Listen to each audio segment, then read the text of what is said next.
Welcome to this Farore Law webinar. This webinar concerns issues which arise when allegations of serious or criminal sexual misconduct occur in the workplace. This webinar will cover key issues for employees, employers, and their lawyers. I'd like to introduce Ruth Whittaker, who's doing the webinar alongside me, and she works at Farore Law.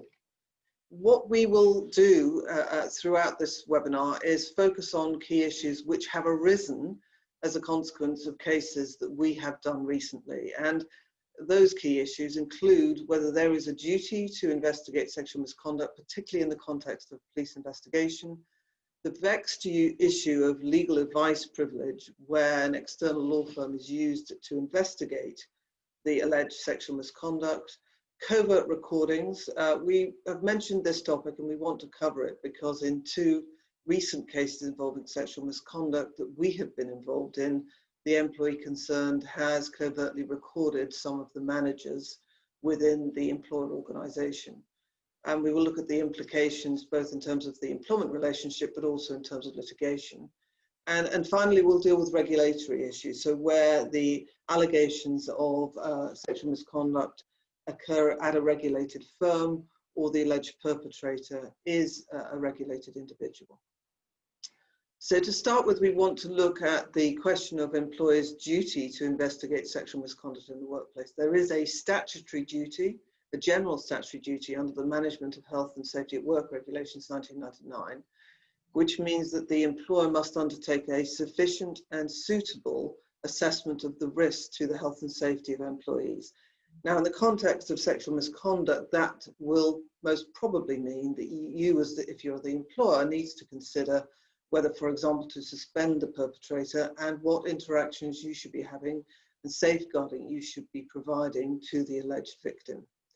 There's also a common law duty to ensure the safety of employees in tort. And what's important to bear in mind if you're the employer is the London School of Economics case that we cite on the PowerPoint also makes it clear that the duty that you have to ensure the health and safety of your employees also covers the alleged perpetrator. And in that particular case, the court made the point that an overly extended and overly long investigation into alleged allegations of serious misconduct may impact on your duty to the alleged perpetrator. So that's always something to bear in mind. We also want to talk here about vicarious liability, and that's important in a lot of sexual misconduct cases because, not least, the alleged sexual misconduct may not occur in the workplace itself.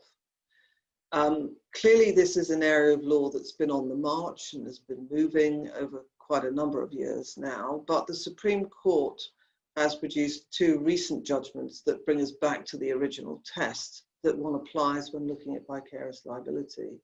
That's the Morrison Supermarkets case and the Barclays Bank case that we mention on the PowerPoint. In the Morrison Supermarkets case, the Supreme Court found that the employee who committed a criminal act was basically on a frolic of his own. And that act, which involved significant data breaches of a criminal nature, were not part and parcel of the function of his job. And therefore, Morrison Supermarkets could not be and should not be vicariously liable for his actions. In the Barclays Bank case, this involved a doctor who would undertake medical assessments, pre-employment of a number of staff due to work at Barclays Bank. The Supreme Court decided that his actions of alleged sexual misconduct were not actions for which Barclays Bank could be vicariously liable. And the principal reason for that is the Supreme Court decided that he was not an employee and not in a position that is equivalent, or wasn't in a position that was equivalent to him being an employee. He was at all times an independent contractor with his own insurance, regulated by his own regulatory body. And therefore there was too much of a distance between him and Barclays Bank for Barclays Bank to be vicariously liable. So it's important to consider both of those cases in the light of sexual misconduct cases. What does it mean in practice? If you have an allegation of sexual misconduct that occurs outside of the workplace, then you need to consider whether it really forms part and parcel of the functions of the alleged perpetrator, job functions of the alleged perpetrator, or whether there is a sufficient connection between the two. Equally, if the sexual misconduct occurs in the workplace, or might it be said by the employer that the alleged perpetrator was on a frolic of their own? In my opinion, if serious sexual misconduct occurs in the workplace, it will be pretty unlikely that the court or tribunal would find that the employer wasn't vicariously liable, for the simple reason that in many of these cases, sexual misconduct or sexual harassment occurs in the course of a use of power, an exertion of power over a more junior member of staff by a more senior member of staff who is using his or her power to conduct their actions. And therefore, it seems to me that vicarious liability will be, that the employer concerned will be found to be vicariously liable. Where it becomes more problematic is where the misconduct occurs outside the workplace. And the further distant it is from the workplace, if it is organised drinks events where the manager concerned is using his power and authority to get the individual victim, alleged victim, to submit, that may be something for which the company will be vicariously liable. But where it happens more distantly, for example, in a nightclub or in someone's flat after the organised drinks, it becomes more problematic. If you're acting for the employer, it's worth considering whether you ask the tribunal or court to undertake a preliminary hearing to determine the vicarious liability point in advance of the other matters in the case, but that will depend on all of the circumstances, of course. We mentioned on the PowerPoint slide that some mini guides that Farore Law has done. Ruth, do you want to tell us about those? Sure. So these mini guides, they're an introduction to our specialist areas of practice. They're available at the link on the slide there. We've got one on vicarious liability in the works, and this will be published soon. As for the first one noted there, criminal law for employment lawyers, this was designed to assist operators of the Rights of Women Charities advice line for those dealing with harassment at work. It's recently celebrated its 1-year anniversary, and it's been in the press as being endorsed by Emma Watson and the Time's Up UK Justice and Equality Fund. So that's a useful document, and it also accounts for recent CPS guidance. So definitely worth a look. We've also produced guides on anonymity. The second one noted there, privacy and anonymity in court for victims of sexual abuse. This guide deals the legal basis for a sexual abuse victim's right to lifelong press anonymity, as well as for witnesses in sexual crime cases, and it will also look into instances in which this right may be waived. The third guide noted there is similar to the guide I've just mentioned, except this explores the right to anonymity in more detail with reference to the procedure and with regard to cases of sexual abuse and harassment in the workplace. Thank you, Ruth, and they can all be found on the Farore Law website.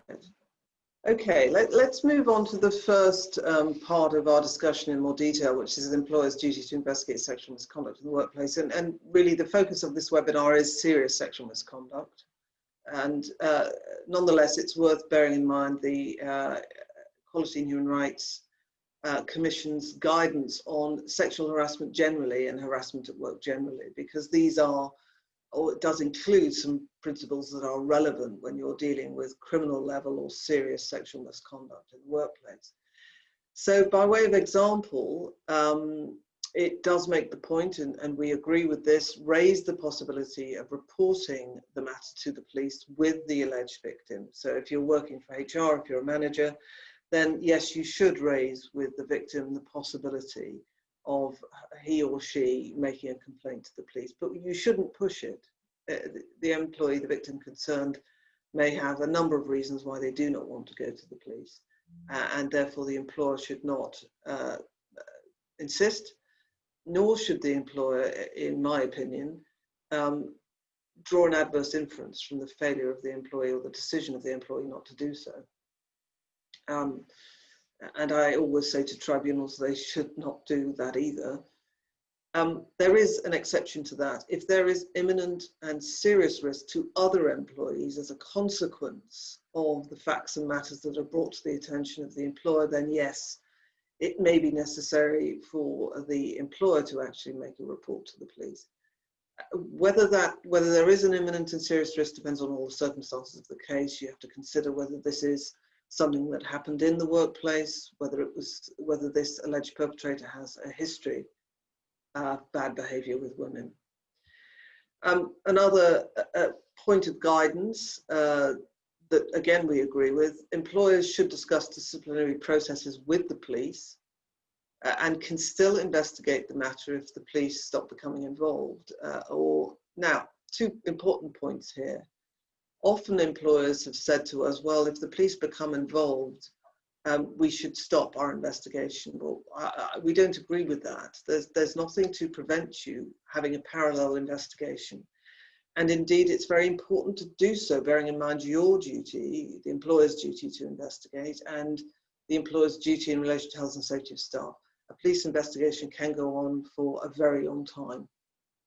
And it isn't appropriate, in our view, to simply cease the internal investigation. The second point relates to employers discussing disciplinary processes with the police. You may ask why. The alleged victim may say, well, why are you discussing? Why are you talking to the police at all? We actually agree that employers should discuss the disciplinary processes with the police, though getting the consent of the employee to do so. It's important for this reason. In one of our cases recently, the police made it quite clear that the employer, when investigating the matter, must not or should not disclose witness statements or witness information by one witness to another. So in other words, in the process of the internal investigation, they will sit down with employee A and say, what did you see? What did you hear? And whatever answers they give, whether it's by way of notes or a signed witness statement later on, should not be disclosed or discussed with anyone else who is a witness to the event, the incident, because that may hamper or taint the police investigation that follows. So that's why it's useful to have that conversation with the police. The next bullet point we mentioned is this issue about if there is an ongoing police investigation, should you stop? We say no, but that's subject to one exception. If continuing the police investigation is likely to cause a significant interference with the criminal process, then you should stop it. And again, that is why it is very useful for employers to speak to the police with the employee's consent in that respect. Secondly, you should stop the investigation if there's likely to be a breach of the implied term of mutual trust and confidence. I'm struggling to see examples or think of examples where that might be the case, but it's the Gregg case that we cite there that says the employer must bear in mind whether continuing with the internal investigation is likely to cause a breach of the implied term of trust and confidence. So the advice here would be that employers have to bear that in mind when they're conducting an investigation, and bear in mind any representations the alleged perpetrator makes that to continue the internal investigation will give rise to a breach of that implied term. Next bullet point may be a statement of the blindingly obvious, but employers can take further action and continue their investigation even if the police investigation does not result in a conviction, as does quite often happen. The alleged perpetrator is NFA'd, no further action.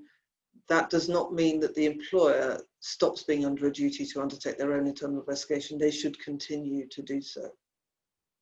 They may bear in mind the decision of the police, getting information out of the police as to why they did not charge the individual will be problematic because of data issues, third-party data issues. And so they should undertake their own internal investigation and come to a conclusion one way or the other.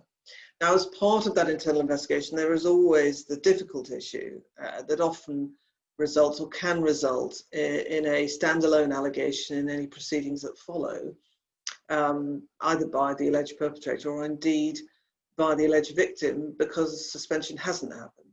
So in other words, suspension can give rise to a detriment argument of some description in any potential litigation that follows. So it's important that employers get it right. So Ruth, what does the Crawford case tell us about that?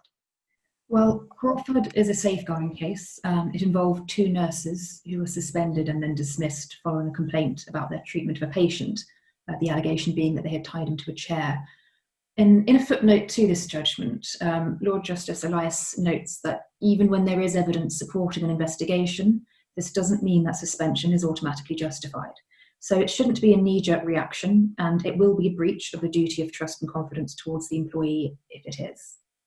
Additionally, if an employer does suspend an employee subject to allegations of sexual misconduct, it should make a clear record of its reasons and be ready to produce evidence of it, keeping its decision under review, or otherwise it would risk a claim of constructive dismissal. Now, there are alternatives to suspension, and ACAS offers guidance on this, on which we agree. Now, these could include being moved to another part of the building, working from home, changing working hours, or working under supervision. And ultimately, suspension may become necessary, but only when options like those are not practical. Now, in Crawford, Lord Justice Elias states his view that many employees are right to question suspension being in their best interests, given that the action can lead to employees feeling belittled, demoralised, or excluded. And in addition to that psychological damage, suspicions may also linger on account of suspension, adding a sense of legitimacy to those allegations. Yes, and it's important if you are the alleged victim to ask for suspension of the alleged perpetrator if you think it is necessary, and state your reasons why. If you're the alleged perpetrator, question it and suggest alternatives. And if you're the employer, particularly because it can give rise to allegations of victimization in the context of a sexual misconduct case, as you mentioned, keep very good notes of your rationale for deciding to suspend or not suspend in the circumstances. And added to that, keep it under review, because it's not a once and that's only, you make the decision once and that's the end of it. You should review on a fairly regular basis the decision to suspend or to not suspend, depending on the changing circumstances of the case. For example, new allegations coming out. So we wanted to talk about the use of external law firms as an investigator in sexual misconduct cases because we have, in two recent cases, had to deal on behalf of claimants with a situation where the investigation report, the report into the allegations of sexual misconduct, had been covered by legal privilege. And that meant that our client and ourselves were not able to get hold of a copy of it. So the employer used external law firms to undertake the investigation. A very lengthy report was produced and we couldn't see it. In both cases, we challenged that assertion of legal advice privilege. And that resulted in one of the cases in a 2-day preliminary hearing in Central London Employment Tribunal, at which we had to argue that the report should be disclosed, and the tribunal in the end did disclose it. So if you're acting for or are an employee in that situation who's made allegations of sexual misconduct, then think about challenging it. If you are an employer, think about whether it's wise to use an external law firm. I'll come back to that in a moment. But Ruth, why might a company want to use an external law firm given the difficulties around legal advice privilege? Well, firstly is to cover it in privilege, but secondly is the perceived independence, and thirdly would be for the analytical skills expected of a lawyer rather than a non-legal professional. So, for example, the ability to understand key questions in advance of potential court or tribunal proceedings could be quite useful. Yeah, I mean, key is analytical skills that you may not get within other investigators, but also you can have a team, and that team can include regulatory lawyers who understand the context of the case if it involves a law firm or a finance house, for example. But let's talk in more detail now about legal advice privilege, and it was legal advice privilege that in both cases was used as a reason not to disclose these reports. Now, the principle behind legal advice privilege, just to take you back to the Three Rivers District Council case that we cite there, is that clients must be able to speak freely to their lawyers without concern that that advice will then be disclosable in future litigation or disclosable generally. And of course that must be right. And what the Three Rivers District Council's case also said is that one can extend that principle to advice given by lawyers as to what can sensibly be done in a relevant legal context. So in other words, even though the advice is not on pure law, if the advice talks about what is commercial, practical, veers into areas of HR, best practice, that still will be covered by legal advice privilege. Now, importantly, in the context of a challenge to legal advice privilege, assertion of privilege and a statement to that effect, even if it's in an affidavit, is not determinative. And that's the West London pipeline case that we cite there. Why is that the case? Well, firstly, it's for the court or tribunal to decide whether legal advice privilege does in fact cover a document or advice. And it is not enough for the people who are the lawyers concerned or their clients to simply say it's covered by legal advice privilege. Secondly, it's not enough to produce it in an affidavit or even a sworn statement, because if it is being challenged, the witness needs to come and be cross-examined. And in one of our cases, they did not do that. They simply served a statement. And it is not persuasive if that person can't be cross-examined on the basis upon which they gave the advice and the instructions that they received. Now, I do appreciate in the context of a challenge to legal advice privilege, one has to consider whether it should be dealt with at a private preliminary hearing. And there may be procedural rules that could be deployed by the judge in ensuring that privileged material is not disclosed elsewhere. But that point to one side, it should be dealt with in the normal way with witness statements and cross-examination and submissions to determine this point. Importantly, all documents forming part of the continuum of communications between lawyer and client will be privileged if part of the necessary exchange of information, as long as the exchange of information is in order to obtain legal advice. What that means in practice, as per the Property Alliance Group case that we mentioned, is that where the lawyer and the client exchange documents in order to obtain or give advice, those can be covered by legal privilege, save for one point, which is the vexed issue of background documents. No privilege will apply if these documents existed before they passed to the lawyer in order to obtain that legal advice. So what does that mean in practice? It means, in the context of a sexual misconduct investigation, for example, if witness statements were obtained from witnesses, from individuals in the workplace by HR or ER, before those witness statements were passed to the lawyers, then those witness statements should not be covered by legal advice privilege. And that point needs to be challenged. They're often annexed to investigation reports. Well, those documents by themselves should not be covered by legal advice privilege, even if the employer later goes on to instruct an external law firm to provide them with advice on those witness statements and what that means in the context of a misconduct case. If you're acting for the employer, what that means most probably in practical terms is you've got to instruct your external law firm early on. And the last issue we want to raise is quite specific to one of our cases, which is the key issue of whether investigators are investigating as the company's lawyers. Legal advice privilege only applies, as the Three Rivers case says, to advice that is given by lawyers to their clients as lawyers. What happens if the investigation is being conducted by lawyers, but they're not doing it as the company's lawyers? And this is the issue that arose in a fairly well-known case that we have handled and has been reported in the press, where the external law firm tells the complainant, for example, that we are not here as the company's advisors, we're not here as the company's lawyers, we're just here as an independent external investigator, then there is a very good chance that legal advice privilege will not apply to the report when it comes out. I say not a good chance because whether legal advice privilege applies is a matter of fact or not, but it's certainly very persuasive evidence that it was never meant to be covered by legal advice privilege until the outcome, at which point somebody decided it should be. But that's the inference one draws from that. Also, it's very unpalatable if the complainant is drawn in to giving information, giving evidence to an external investigator on the basis that they are not the company's lawyers.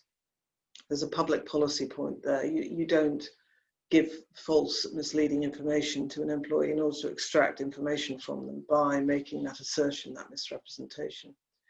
So it's important that if employers do decide to use an external law firm, they make the decision at the beginning as to whether this report will be covered by legal advice privilege and the exact role that the external law firm is meant to be having in this investigation.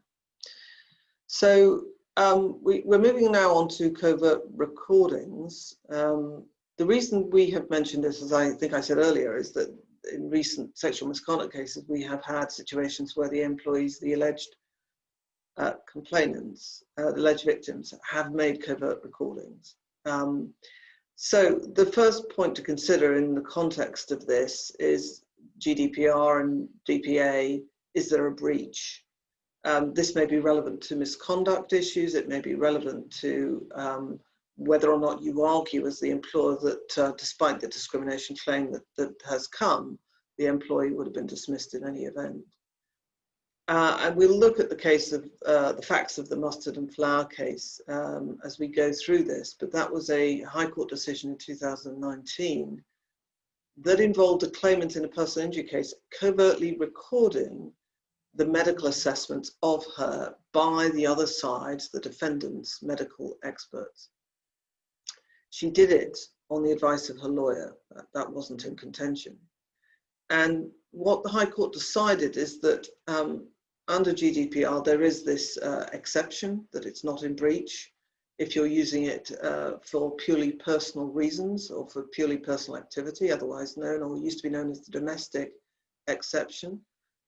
The High Court decided in that case that although the recording was handed over to her lawyers afterwards, it didn't fall outside the exception by her doing so. So in other words, the so-called domestic exception can still be deployed by an employee or an ex-employee who's undertaken the covert recording, even if she or he has handed it over to their lawyers. So that's an interesting point. Whether you agree with it or not is a moot issue. Of course, when looking at the issue of misconduct, employees should always consider, as should employers later down the line, whether covert recording is in breach of any written policy, procedure, or code of conduct that the employer has. And we know that current disciplinary procedures often don't specifically cite covert recording as an example of gross misconduct, but they should and probably will do more so in the future. But Ruth, just turning to you, what are the advantages and disadvantages that you see of an employee covert recording? So there are three key advantages. The first being that the attraction is obvious in circumstances where an employee may be called on to discuss distressing events that could cause emotions to run high, and a covert recording can act as a metaphorical security blanket in that respect. Secondly, employees may feel, and perhaps with justification, that there is a significant imbalance of power between an employer with pockets deep enough to afford sophisticated legal representation, and then the employee themselves, who will often have no representation at all. Lastly, a recording is also obviously an accurate and persuasive record of what was actually said. Now, with regard to the disadvantage, perhaps not the first and perhaps the most obvious is that a recording could work either way. So, in other words, it may support the employer's version of events when there is a dispute. Yes, I mean, there is obviously the issue of duty of disclosure to bear in mind when you're an employee, that if the recording undermines your own case, you nonetheless have to disclose it. So you run that risk. You also run the risk of disciplinary action.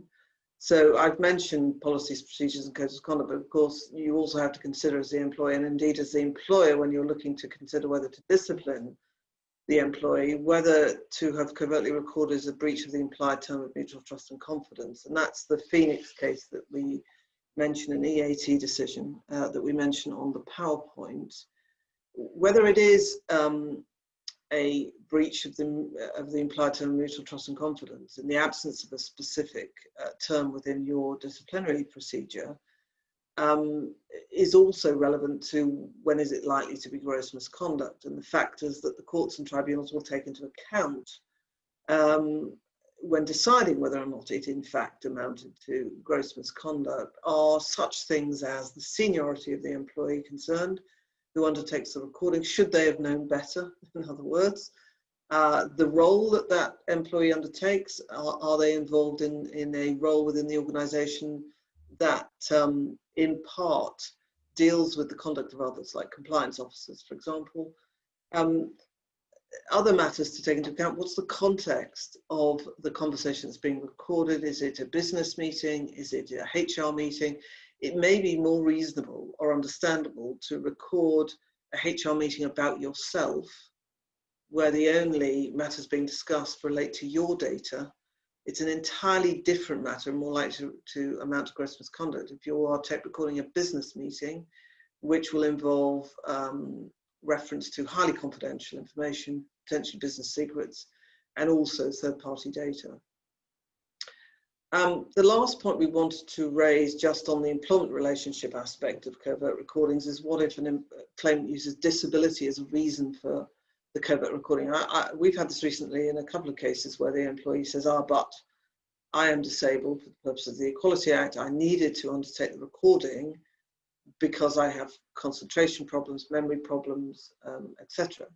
If the employer then penalizes the employee with a warning, with any kind of disciplinary action, with dismissal, the employee may counter that by saying that this is a unfavorable treatment that arises as a consequence of my disability. Because of my disability, I had these problems with memory and concentration. That's why I recorded. That's why you sacked me.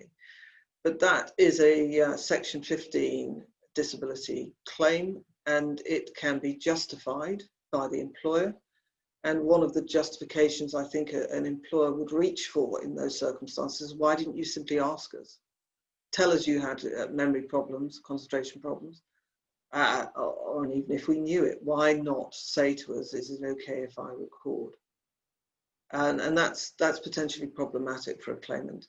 One has to bear in mind that in a couple of ET cases, including one we were involved with recently, the tribunal found as a matter of fact that the covert recording amounted to dishonesty on the part of the employee.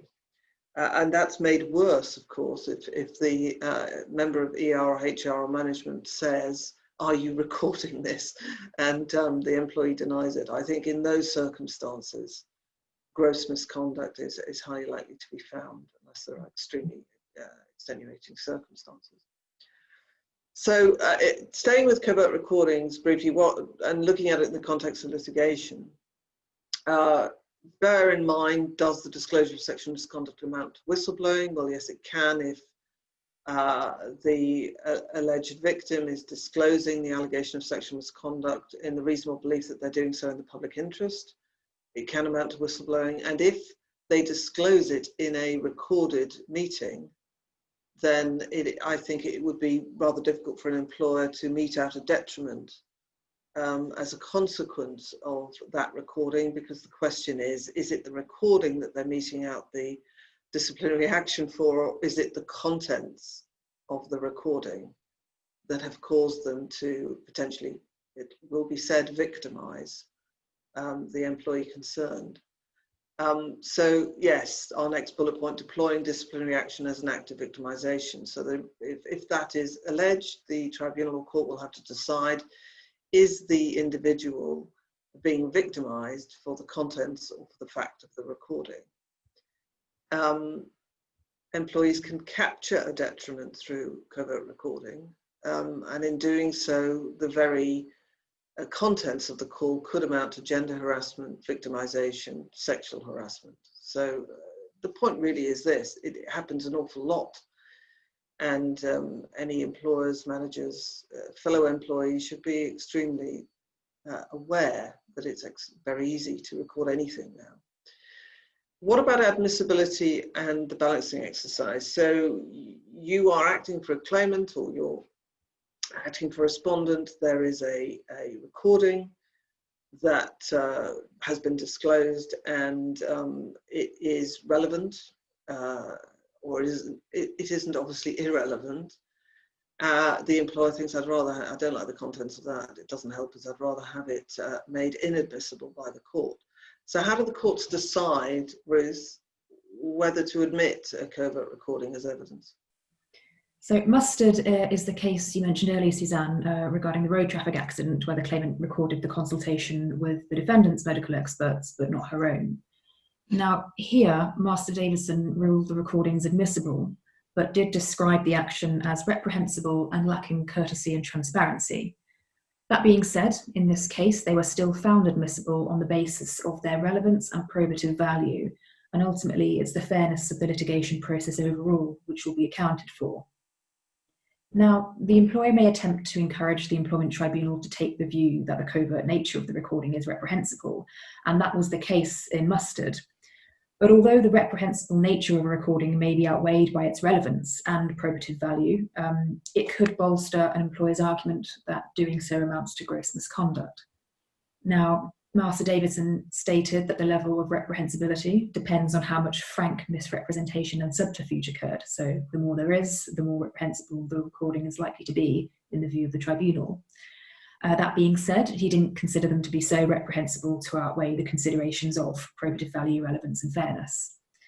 Now, what's interesting here is that the wording in this judgment suggests that the reprehensible nature of a covert recording is capable of outweighing the balancing test, and this is a point to be mindful of. Yes, I agree with that, but I think that if it's highly probative, it's highly likely to be admitted.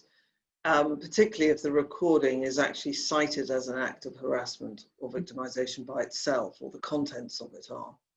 I think it would be a strong judge indeed to exclude it, even if the decision to record was reprehensible. That brings me to the vexed issue of part recordings. What if the employee says he or she wasn't expecting a tirade of abuse during this call, or wasn't expecting something to be brought up during the call, and when it was, they pressed record. Several minutes of the telephone call or meeting are not recorded. Will that make a difference to its admissibility? Most probably not, because at the end of the day, you can have witness evidence and cross-examination on that bit of the meeting or the call that was not recorded.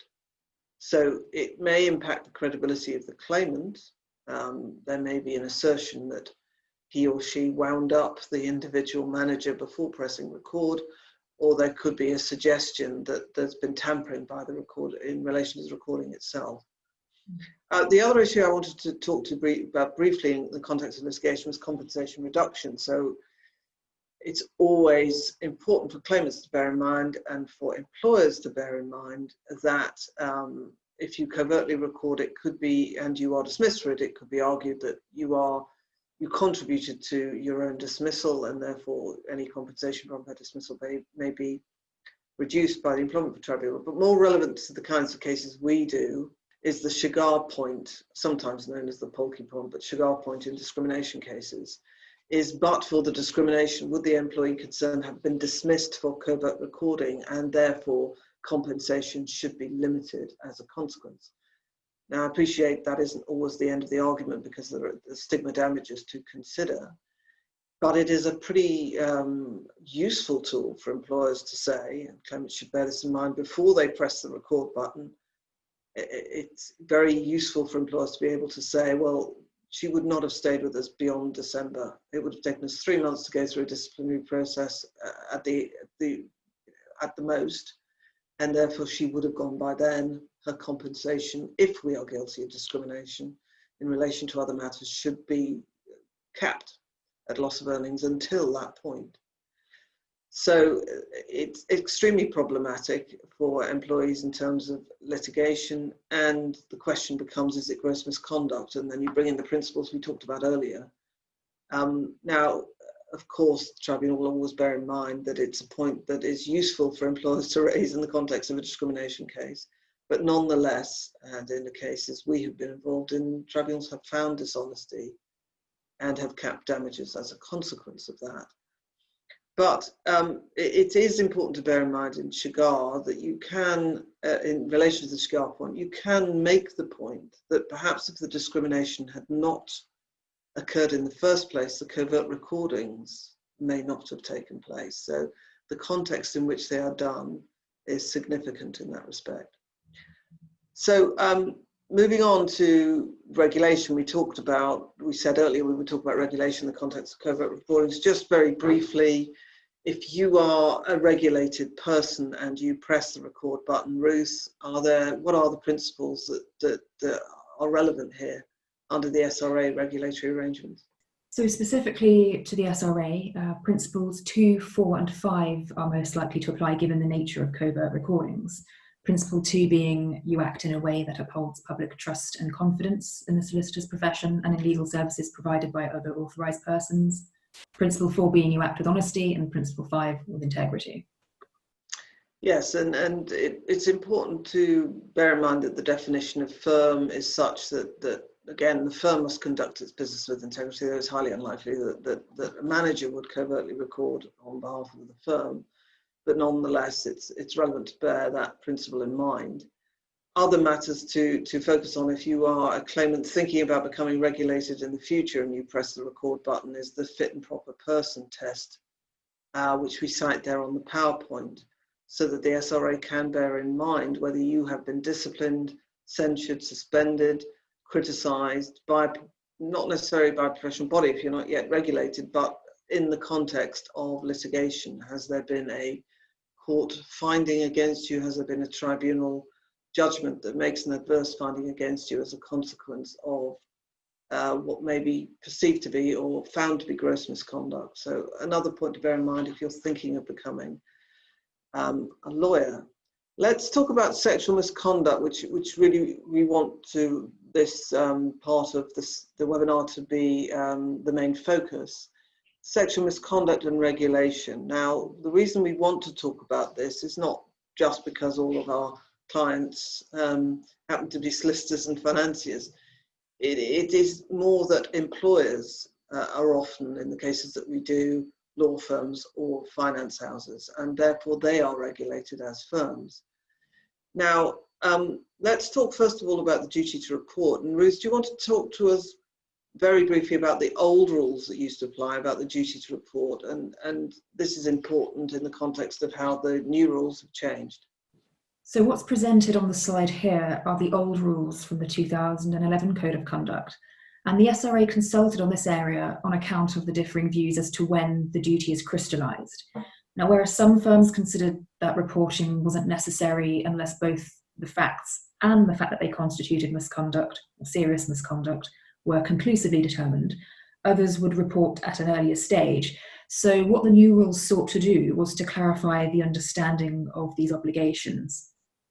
Yes, so let's deal with the new rules now, and they came into force in November 2019. And the SRA Code of Conduct principally sets out the duty to report in Rules 7.7 and 7.8. Rule 7.7, as we say on the slide, you must report promptly to the SRA or any approved regulator. Pausing there, you as a regulated solicitor, if you become aware of certain matters, must report promptly to the SRA and also to any other approved regulator. For example, if the alleged perpetrator of the serious sexual misconduct is regulated by the FCA, you have to report him or her to the FCA. And the duty to report crystallises when you become aware of any facts or matters that you reasonably believe are capable of amounting to a serious breach of regulatory arrangements. What does that mean? It's going to, any allegation of serious sexual misconduct is capable of amounting to a serious breach of regulatory requirements because, in particular, SRA Principle 2, you must act in a way that upholds public trust and confidence in the profession. And committing serious sexual misconduct breaches that. And what is clear from Rule 7.7 is your duty to report doesn't just apply when you know it's happened or when there's been an internal investigation that has found it has happened. Your duty to report comes earlier than that. And the duty to report is also a self-reporting duty. That's why the words including you are there in brackets. And Rule 7.7 is then qualified by Rule 7.8. You must inform the SRA promptly of any facts or matters you reasonably believe should be brought to its attention in order that it may investigate whether a serious breach has occurred. So Rule 7.8 seems to crystallize the duty even earlier.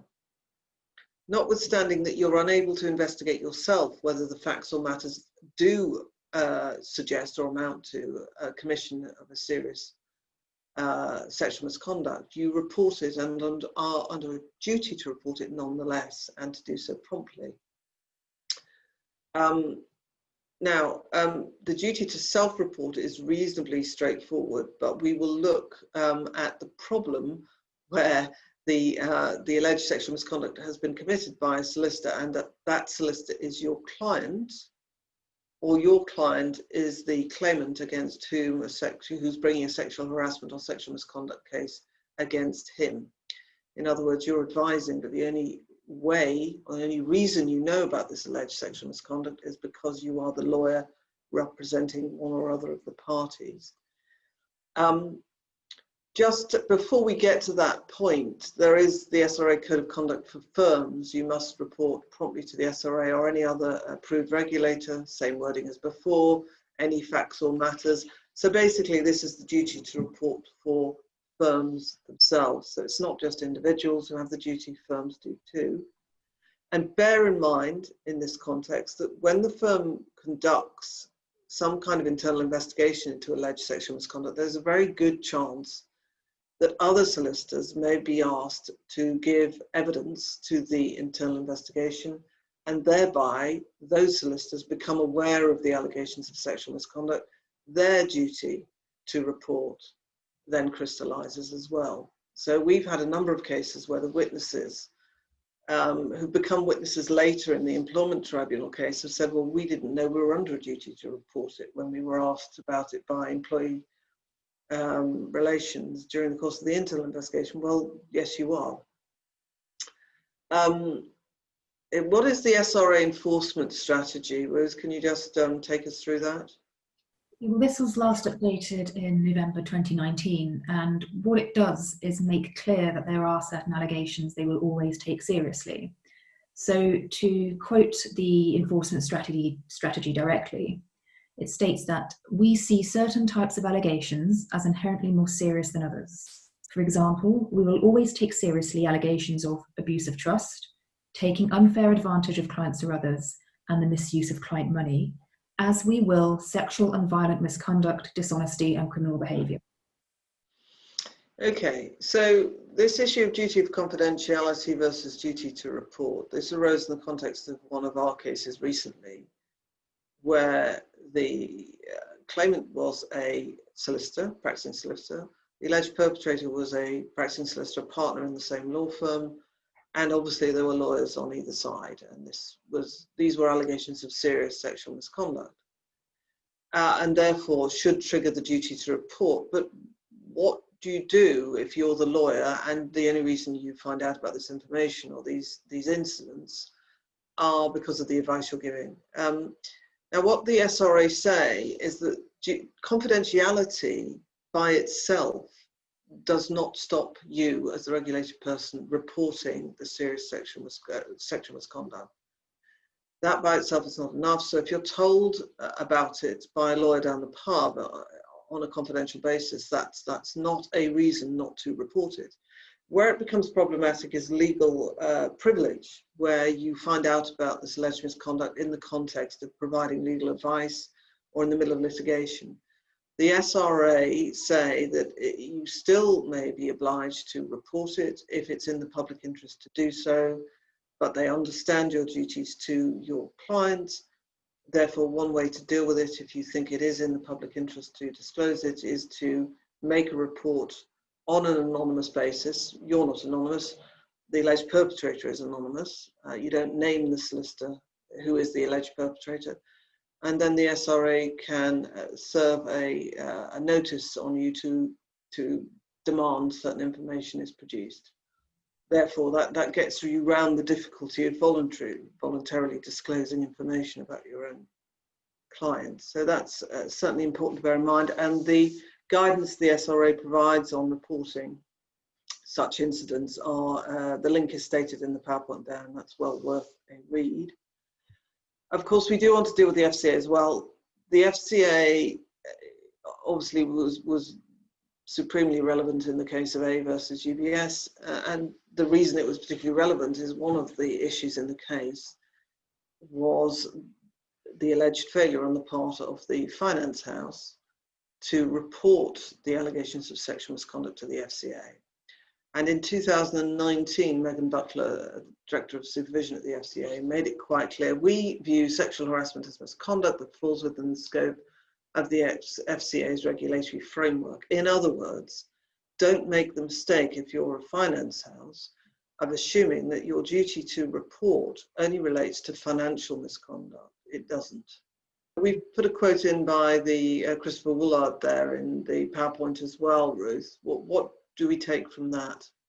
So there are 4 key practical points that financial firms should do or should take into account when facing allegations of sexual misconduct that concern their employees. First is to keep a clear note of their rationale for any decisions made. The second is to keep in regular touch with the alleged victim to ensure their well-being. Thirdly is to make sure that all witnesses and anybody else who may have observed anything relevant are all properly interviewed. And then lastly, and perhaps a little obviously, ensure that a full and detailed analysis constitutes part of the final investigation report. Yes, and what we've set out there are the relevant principles that are in the FCA principles for the conduct of business and the supervision rules within the FCA handbook and the senior manager conduct rules, all of which basically say you must disclose information to the FCA or the PRA which those regulatory bodies would reasonably expect you to provide them notice of. And what that really means is that if there is an allegation of serious sexual misconduct, that could have a significant adverse impact on the firm's reputation, and as such, you should report it to the FCA. And our strong advice to any finance house dealing with the allegations of serious sexual misconduct is to make that report. And the duty to do so, we say, does not crystallise once your internal investigators decide that the alleged perpetrator should be disciplined. We say that duty to report comes earlier than that. So that's all we wanted to say at this stage about various key issues that have arisen in recent cases of ours that concern serious sexual misconduct. And I would like to end by thanking Ruth. And I hope you found it useful. And if you have any questions for us arising out of it, then I'm sure Ruth will be more than happy to take those questions and provide the best answers she can, that we can as a firm. Thank you very much. Thank you.